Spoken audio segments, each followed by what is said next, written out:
که په پښتو ژبه مو لږ غونډې کې خیال کړی وی، که د دروغو د خبرو نه مو پال کړی وی، عمردراز مروت به داسې په بیارځی مړ کېدو، هارون باچا به خپل وطن کنډر کنډر پرېښودو، ګلزار علم به پېښور کې په یو لوی روغتون کې د خپل بچي د سر خیرات زموږ نه نه غوښتلی، که چا زموږ د مشرانو احترام کولی، اشرف غمګین به د ګیلو بالښت له حد ته نه وړو، نازي اقبال به په مشال راډیو کې دا نه ویل چې زه لندن ته د پښتون د لاس د مرګه راغلم، طاهر داوړ به یې زموږ د منځه نه ویستلو، نقیب محسود به د پښتو په جامه نه مړ کېدو، وزیرستان به د سرو وینو په رنګ نه و ککړ، افغانستان به د یو چا د لاسه نه و تاله، د پښتون وینه به په هر ځای کې ارزانه نه وه، پښتنه پیغله به اوس چېرته بېجانانه نه وه.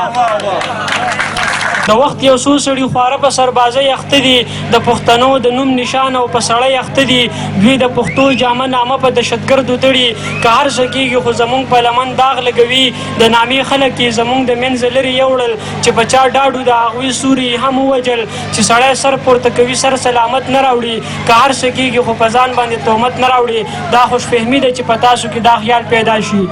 دا خوشفهمي ده چې په تاسو کې دا خیال پیدا شي چې ګینې اوس به چېرته بل ځای کې خوشحال پیدا شي، زموږ د وړو مړو ښخو به خبر واخلي، کمان به پرانیزي او زر به ترې خنجر واخلي، نه نه پښتونه دا ټټوان په سوري کلک وتړه، نه نه پښتونه دا ټټوان په سوري کلک وتړه،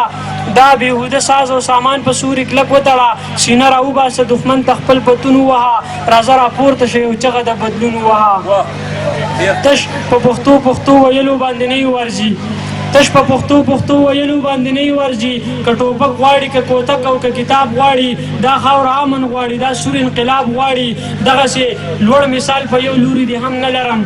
دغسې لوړ مثال په یو لوري دې هم نه لرم، زما زلمي د شاباس توري دې هم نه لرم، ما ویل ته یې نو په زړه باندې به غم نه لرم، خو ته خو ځان له د پښتو په مرۍ لاس راکاږې، ته خو د تو د نغري خوا کې په لاهور الوی شوې، ستا په غوږونو کې د ستر خوشحال نامه شڼېده، ستا په رګونو کې غیرت د ابدالي ګرځېدو، تا ته نغمې د هلاکو چنګیز خان غږېدې، چې چا وجلي یو د هغو په افکارو مسته، یا په لوګو او په سګرټو او نسوارو مسته، راځه راپاسه دا دنیا په ځان صدا صدا کا، ځان کې غیرت د محمد بن قاسم پیدا کا، یو نفس بل بل نفس بل نفس بل واخلې، دنیا اوس تا ته سترګې نیسي چې بدل واخلې، تاجه اوده قام ته د ویښې زیری مه ورکوه،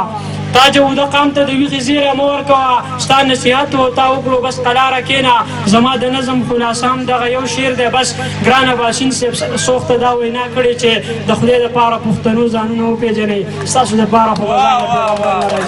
ځان